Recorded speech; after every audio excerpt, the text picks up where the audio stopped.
1960 à 2016, les efforts des gouvernements qui se sont succédés à la tête du Bénin depuis les indépendances n'ont pas permis d'atteindre un niveau d'approvisionnement en eau potable satisfaisant en milieu rural.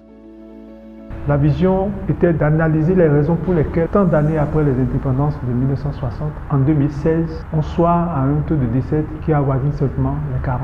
Il y avait beaucoup de manquements. On ne planifiait pas correctement pour pouvoir anticiper sur l'augmentation de la population qui doit être desservie. On ne mettait pas assez de moyens financiers parce que pour pouvoir desservir la population de façon optimale, il faut des moyens colossaux. Donc la planification doit être traduite en besoins financiers et ces besoins financiers doivent être satisfaits. Les infrastructures qu'on mettait à la disposition des populations ne sont plus à la hauteur des besoins d'aujourd'hui. Et la dernière des choses, c'est la façon dont les infrastructures sont maintenues, exploitées, gérées sur le terme pour pouvoir satisfaire les besoins des populations. C'était très difficile. On faisait la course avec les porcs dans les rivières. À 4 heures déjà, il n'y a pas cette femme qui est encore couchée. Elle doit être en train de chercher un petit coup, histoire que les porcs ne viennent pas gâter avant elle. Au moins 2 km.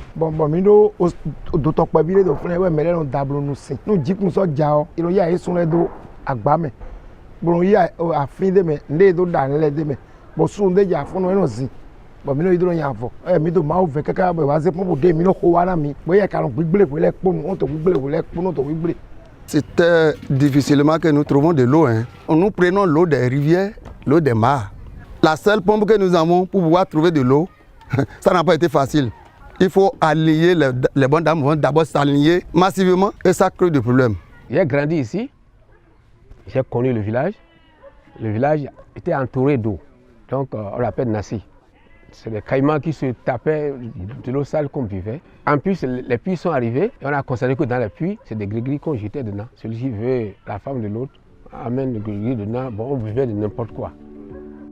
Avec le gouvernement du président Patrice Talon, 2016 marque un point de rupture et un nouveau départ pour le sous-secteur de l'approvisionnement en eau potable en milieu rural. La nouvelle vision peut se résumer en 2 choses essentielles. La première des choses, c'est de faire une réforme de tout le dispositif pour pouvoir asseoir une nouvelle stratégie, qui soit une stratégie d'aujourd'hui et qui répond aux besoins d'aujourd'hui. Et ensuite, pour pouvoir corriger la desserte, c'est de faire des investissements massifs très rapidement, avant le thème fixé par les Nations Unies, de façon à obtenir une desserte intégrale bien avant 2030. La vision dont la finalité, la desserte universelle à l'eau potable, c'est de permettre à chacun des Béninois vivant en zone rurale d'avoir accès à l'eau potable. Chaque citoyen doit avoir accès à un point d'eau qui délivre de l'eau potable dans un rayon de 500 mètres maximum ou dans un aller-retour pour aller chercher de l'eau n'excédant pas 30 minutes. Nous sommes allés un peu plus loin. Bientôt, ce ne serait plus les forages équipés de pompes à motricité humaine, mais ça doit être des ouvrages de points d'eau sécurisés, qui sont soit des bonnes fontaines connectées à un système d'alimentation en eau potable ou des robinets dans le ménage. Quand vous prenez l'exemple de tous les partenariats publics-privés qui existent, on ne se limite qu'à l'urbain, parce que l'urbain pose moins de problèmes. Dans tous les pays d'Afrique, de la région subsaharienne, c'est l'urbain. Or là, ici, on va en milieu rural pour expérimenter cela. Et c'est à tout l'honneur de tous ceux qui mettent ça en place, en commençant par le gouvernement du Bénin. Pour atteindre cette noble ambition d'apporter de l'eau douce et potable dans toutes les localités du Bénin par des bonnes fontaines de proximité et des branchements particuliers dans les ménages qui le souhaitent, le gouvernement a mis en place un dispositif et des mécanismes dont l'élaboration et la validation de la stratégie nationale de l'approvisionnement en eau potable en milieu rural au Bénin, SNAEP-MR de 2017 à 2030, l'élaboration et la validation de l'outil opérationnel du SNAEP-MR, qui est le plan directeur de développement du sous-secteur de l'approvisionnement en eau potable en milieu rural de 2017 à 2021, qui couvre 11 programmes départementaux d'AEP en milieu rural. La réforme du sous-secteur de l'approvisionnement en eau potable en milieu rural répond à 5 fonctions bien déterminées et assumées par les différents acteurs dans une démarche inclusive et participative. Mais la première fonction, c'est la fonction de politique et de stratégie. Et la réforme vient de là. Donc le gouvernement a mis en place une politique, une stratégie en 2017 qui permet de décliner la façon dont le service eau potable doit être déployé sur 15 ans. Donc on a fait une stratégie, une planification jusqu'en 2030. Dans cette stratégie, cette politique, il y a la deuxième fonction d'identification des besoins et de planification au niveau local, qui est assurée par les communes, parce que l'agence travaille au service des communes. Oui, le gouvernement construit des ouvrages. Avant de construire ces ouvrages, il y a un partenariat. C'est les communes qui ont cédé leur pouvoir, leur rôle à l'État. Et nous avons signé des contrats avec l'État pour que les ressources en eau soient concédées à l'État. C'est vrai, la commune fournissait de l'eau à la population, mais on n'a pas souvent les moyens pour réparer les pompes à motricité humaine qui étaient là, qui tombaient en panne. De plus, le recouvrement était aussi très difficile. La fonction d'intégration, toutes les planifications qui ont été faites au niveau local par les communes doivent être intégrées au niveau national de façon à avoir une planification nationale intégrée et qui permet de mettre sur la table un schéma directeur d'investissement et qui sera l'outil de mobilisation de ressources et de mise à disposition de ressources par l'État pour pouvoir organiser le développement des infrastructures de croissance. Une fois qu'on a la politique, on a identifié les besoins, on a un programme national, on a mobilisé les moyens à travers l'État, il faut investir, il faut construire pour corriger les vulnérabilités et les inégalités.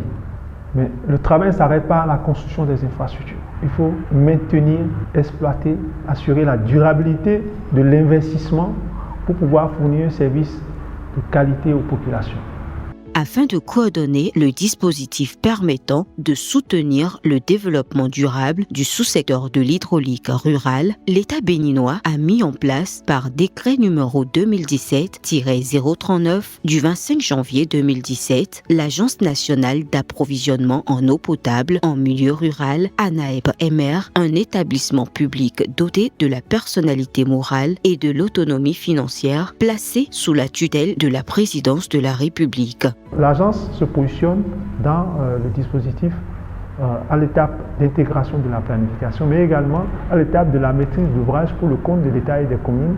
Et en dernière position, sélectionner ceux qui vont maintenir et exploiter ces ouvrages pour délivrer le service eau potable aux populations à des coûts qui n'excluent pas les pauvres. Ça, c'est notre rôle dans le dispositif.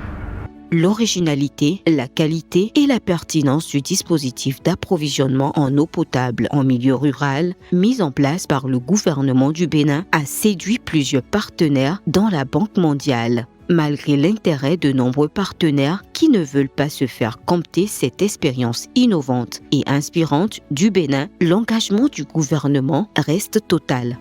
Partenaire stratégique numéro 1 de l'agence, c'est celui qui a la vision, c'est l'État qui a sa vision.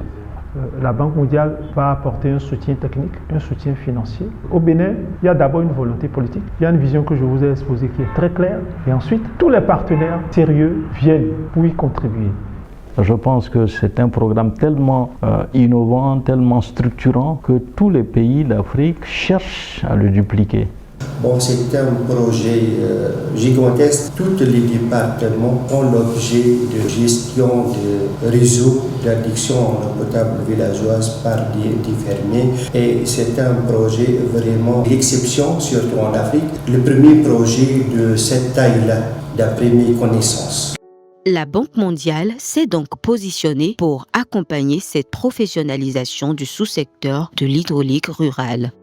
La banque a été séduite par la vision du gouvernement, par la façon dont nous avons défini les fonctions et réparti les responsabilités et les rôles. Ils ont compris tout de suite que ça, c'est un schéma qui va marcher. Et la banque est venue en grand, avec des moyens énormes. Nous avons eu un premier projet pour tester ce que nous avons fait en matière de définition de stratégie, d'intégration, de planification, de schéma directeur. Et le Bénin a été le théâtre où la Banque mondiale a testé un nouvel outil de financement qu'on appelle le programme basé sur les résultats, en anglais Program for Results. Il faut que les pays atteignent une maturité de politique, de planification, de vision, pour s'engager pas simplement construire des équipements. On a utilisé le PIFOA, qui est un outil de pays responsable, qui s'engage sur des résultats. Dans ce programme, nous avons eu un premier programme de 220 millions de dollars Et tout de suite, un nouveau programme additionnel est venu de 250 millions de dollars. 220 millions de dollars américains qui fait du programme Aquavie la plus grande opération d'investissement du groupe de la Banque mondiale au Bénin. Du point de vue des cibles pour le sous-secteur, près de 1,7 million additionnels de Béninois vivent en zone rurale, bénéficieront d'un accès aux services d'eau potable à travers la construction et la réhabilitation de plus de 600 adductions d'eau villageoises, la construction de plus de 34 000 branchements particuliers et 3 300 bornes fontaines. De son caractère innovant, le programme Aquavie utilise pour la première fois au Bénin l'instrument Programme pour les résultats, P4R, qui, d'une part, associe directement les décaissements de la Banque mondiale à l'atteinte des résultats en termes d'augmentation d'accès et de la gestion durable des services d'eau potable, et d'autre part, renforce les systèmes techniques, fiduciaires, environnementaux et sociaux du pays. Ce jour est un jour mémorable parce que ce que nous venons de faire ce matin est un pas important dans la réalisation des objectifs que nous nous sommes fixés dans le cadre du PAG. Lorsque le chef de l'État, dans sa première rencontre avec la Banque mondiale, a indiqué qu'il faisait sien les ODD et qu'il avait un programme d'atteinte des ODD encore plus ambitieux que l'échéance de 2030, ça a interpellé beaucoup d'acteurs. Et quand il a dit que pour l'eau, il voudrait arriver à donner l'eau à tous ses concitoyens, ça avait à la fois surpris et on va dire interpellé la banque. Et je voudrais remercier sincèrement la banque qui, dès cette annonce, a trouvé l'idée importante, a trouvé que le Bénin, une fois de plus, était parti sur une lancée originale dans l'ambition, original dans l'organisation que nous avons conçue pour l'exécution de ce plan. Et la banque n'a ménagé aucun effort pour que, et dans la conception, la mise en place de la structure et donc la mobilisation des ressources, nous ayons le soutien plein entier de la banque. Et ça, je voudrais sincèrement remercier la banque parce que la Banque mondiale est une administration globale très forte. Et les administrations globales ne peuvent pas être bougées très facilement. Mais nous avons la chance exceptionnelle d'avoir vos collaborateurs. Et une fois de plus, nous avons démontré que quand les objectifs du pays sont clairs, quand le pays est bien préparé, la banque est toujours là, à côté. Tous ces programmes ne sont pas destinés à financer que de l'investissement. La moitié finance les investissements, une bonne partie finance les réformes, une partie finance les performances, mais également la reddition de comptes. Chaque 6 mois, depuis 2017, nous publions de façon semestrielle un rapport sur l'état du patrimoine et de la gestion du service public de l'eau potable en milieu rural. Et ce rapport est publié sur le site du gouvernement et transmis à la Banque mondiale, qui fait l'objet de missions de supervision pour voir si ce qui est contenu dans ce rapport de reddition semestrielle correspond à la réalité sur le terrain. Donc, et ce rapport aussi est récompensé. La vision a été déclinée en stratégie et le plan d'action a été élaboré. Les ressources ont été mobilisées. Place donc aux innovations dans l'approvisionnement en eau potable en milieu rural. L'innovation majeure qu'on peut retenir de ce que ce régime a eu à faire à travers cette nouvelle vision, c'est la transformation du paysage infrastructurel des équipements d'accès à l'eau potable en milieu rural. Aujourd'hui, la norme du Bénin, quand vous allez en zone rurale, nous avons des systèmes d'alimentation en eau potable multi-villages. Il nous faut construire d'ici 2030 611 systèmes d'alimentation multi-villages. Avant, quand vous allez dans un arrondissement qui a 6-7 villages, vous allez construire 6 adductions d'eau villageoise. Et chaque village a son adduction. Aujourd'hui, quand vous allez dans un arrondissement qui a 6 villages, vous allez construire un seul ouvrage avec un champ captant de forage qui alimente une station de traitement, et de cette station de traitement, on refoule de l'eau dans un château d'eau. Les plus petits châteaux d'eau aujourd'hui, c'est du 200 mètres cubes, alors que les plus gros châteaux d'eau des adductions d'eau villageoise, c'était du 50 mètres cubes. On a des châteaux de 1000 mètres cubes à l'échelle de l'arrondissement. À partir de ce château, on va connecter l'ensemble des 6 villages et on va innerver les villages avec de la tuyauterie moderne PEHD, haute densité. Et ces infrastructures sont construites avec des bonnes fontaines, mais la finalité est que les populations viennent au branchement particulier compte 10 000 francs CFA pour avoir de l'eau à la maison. C'est une innovation majeure, ça change complètement non seulement le niveau de service, mais également la corvée d'eau ne sera plus quelque chose qui est l'apanage des milieux ruraux. Le kit de branchement est offert par le gouvernement parce que les 10 000 francs CFA, ce n'est pas le coût du branchement. Le coût du branchement est supporté par le programme sur toute l'étendue du territoire national.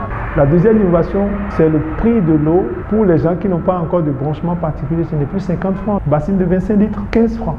Et c'est de l'eau potable. Une fois que vous avez professionnalisé le secteur, c'est des choses qui vont de soi. Parce que l'opérateur a des process et des normes. Et il a un contrat. Et il y a des prescriptions dans le contrat. Et ces prescriptions l'obligent en tant que professionnel à respecter un plan de gestion de la sécurité sanitaire de l'eau, dont le premier élément, c'est de fournir de l'eau potabilisée, donc chlorée. Donc les ouvrages que nous sommes venus voir en héritage qui n'ont pas de dispositif de chloration, ils les équipent en dispositif de chloration pour pouvoir chlorer l'eau. Parce qu'il faut aussi eux-mêmes déjà à leur niveau leur test de la qualité de l'eau. Parce qu'ils ne savent pas que si un jour l'Agence nationale de contrôle de qualité du ministère de la Santé ne va pas leur tomber dessus pour mesurer la qualité de l'eau. Et si on mesure la qualité de l'eau, que les paramètres physico-chimiques et bactériologiques ne sont pas respectés, ils sont dans des ennuis. Notre réseau est contrôlé, notre réseau est traité par les désinfectants et tout ça. Bien sûr, notre eau est de qualité en fin de compte. Ces infrastructures qui ont été réalisées, certaines anciennes qui ont été transférées, contiennent des systèmes de traitement d'eau. Dans un processus de traitement d'eau, il n'y a pas que le captage de l'eau. Cette eau-là, on la prélève avec des incertitudes quant à sa potabilité. Ce qui fait que le spécialiste de la distribution d'eau s'assure que cette eau est de bonne qualité. Qu'avant de la distribuer, il injecte dans cette eau des produits chimiques qui permettent de la débarrasser de tous les germes pathogènes nocifs à la santé. En plus de cela, il y a des contrôles qui sont faits de façon périodique. Au niveau du pays, il y a un décret qui a été pris en 2000 qui régit la distribution d'eau aux populations avec un certain nombre d'analyses qui sont faites quotidiennement, hebdomadairement, mensuellement, semestriellement et annuellement. Donc ce sont autant d'éléments qui sont disponibles qui attestent de la conformité sanitaire de cette eau qui est distribuée. Nous, opérateurs, avant de nous installer, dans les conditions suspensives du contrat, on devrait fournir ce qu'on appelle des plans de gestion sanitaire de l'eau, des PGSS. Tous ces éléments-là attestent que l'eau est de très bonne qualité et qu'il n'y a aucun risque, contrairement aux eaux qui sont prélevées dans la nature par les populations, les eaux de pluie, les eaux des rivières, les eaux des marigots. On buvait l'eau des citernes qui ne sont pas traitées et quand on prend la population et nous, les agents de santé, on est exposés à faire des maladies diarrhéiques, les diarrhées, les vomissements, qui faisaient vraiment un problème. Mais avec l'appui du gouvernement, on est soulagé de ce côté. Non, cette eau est vraiment une eau très potable. Moi-même, j'en prends tous les jours, c'est ça, j'utilise, c'est bon, c'est de qualité et c'est plus rassurant. Vraiment, je suis très content et la population de mon village est très contente de Patrice Talon. Parce que je me rappelle, il a dit ça, il a bien fait ça. Si vous goûtez l'eau là, c'est comme du para. Vous êtes guéri. C'est doux. L'eau là est doux. 10 000 francs pour tirer ça dans la maison et 15 francs la bassine, c'est un cadeau. C'est un cadeau. Je serai le premier à tirer ça dans ma maison. Et c'est ça que moi je vais boire avec toute ma famille. Et je vais dire aux autres de la population qu'ils puissent boire cette eau-là pour qu'on puisse avoir la santé. On le remercie et on le prie que Dieu lui donne une bonne santé pour qu'il puisse continuer de cette sorte. Donc, la population de Tégou est très contente de boire l'eau potable. Toutes ces actions planifiées, coordonnées et exécutées dans la rigueur et la quête de perfection propre au gouvernement du président Patrice Talon ont induit dans le monde rural béninois des impacts et des changements bien visibles. Les impacts sont énormes. On a un premier impact. Il n'y a plus de chevauchement de compétences. Le ministère n'est plus dans l'opérationnel. Le ministère est dans la politique, dans la stratégie, dans la définition des normes et dans la supervision des programmes. Il y a eu une clarification des rôles de chacune des institutions ou des acteurs. Deuxième impact, les acteurs, l'acteur qui est en contact direct avec les populations, c'est les opérateurs qui sont obligés aujourd'hui de vendre la bassine de 25 litres à 15 francs. Avant 2016, vous avez des endroits où vous avez la bassine de 25 litres à 100 francs. Hein. Le minimum, c'est 50 francs. 50 francs, ça fait 2000 francs le mètre cube d'eau. Aujourd'hui, le mètre cube d'eau est autour de 600 francs. Au lieu de 2000, de 1000. C'est un impact majeur. De veiller à la continuité du service, de réparer les ouvrages quand les ouvrages tombent en panne. L'autre impact, désormais, en zone rurale au Bénin, compte 10 000 francs CFA, vous avez un robinet à la maison. Avec cette réforme, c'est que nous avons tellement une connaissance du patrimoine. On sait ce qu'on a, dans quel état ça se trouve, qu'est-ce qui est projeté pour être construit dans le schéma directeur qui n'est pas encore construit, qu'est-ce qui est en construction et qu'est-ce qui sera récupéré avant 2030. On a une idée claire des perspectives et on sait désormais où on va. En l'espace temps d'un régime, on a commencé le travail en 2017, nous sommes en 2025, on n'est même pas encore au bout. Mais déjà, ce qu'on a fait date. On peut dire que le gouvernement ne s'est pas trompé en mettant sur la table cette vision, en y mettant de la volonté politique, en travaillant à convaincre les partenaires à venir dans sa vision. Et c'est là où se trouvent ses priorités et oriente les partenaires là où les investissements doivent être faits pour pouvoir lui assurer un développement équilibré de la répartition des infrastructures d'accès à l'eau potable. La délivrance du service est désormais assurée par des opérateurs régionaux professionnels venant du secteur privé mais fournissant le service à un tarif fixé et régulé par l'État selon une organisation spécifique. Une agence est constituée d'un responsable d'agence en termes d'organigramme, le chef d'agence. Il a 2 équipes d'électromécaniciens, 2 équipes de plombiers et il a 3 collaborateurs, agents commerciaux et 17 collaborateurs, agents d'exploitation commerciaux, eux qui sillonnent les villages.